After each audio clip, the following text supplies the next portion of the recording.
Katılım güzel. Hava şu anda çok hafif.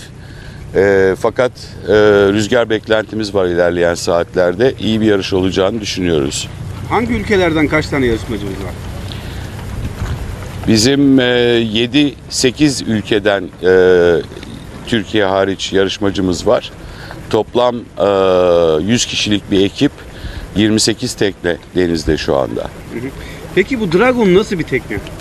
Dragon 1930 yıllarında tasarlanmış ve 2023'e kadar aynı standartlara göre üretilmekte olan bir tekne.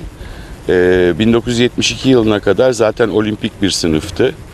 Şu anda dünyada yarışan en üst düzey yelkencilerin bulunduğu bir sınıftır.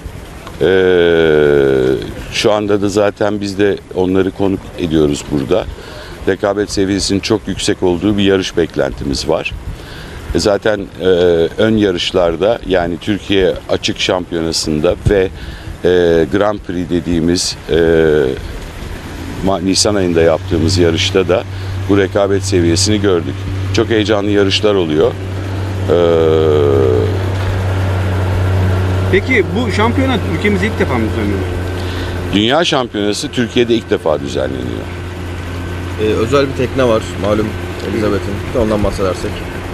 Blue Bottle teknesi İngiliz Kraliyet ailesinin Royal Yacht Britannia ile birlikte kurduğu bir vakfın sahip olduğu bir tekne. Bu tekne orijinal olarak Kraliçe Elizabeth ve Prens Philip'e düğün hediyesi olarak verilmişti. Prens Philip Dragon yarışlarına katılıp birçok başarı kazanmıştır bu tekneyle.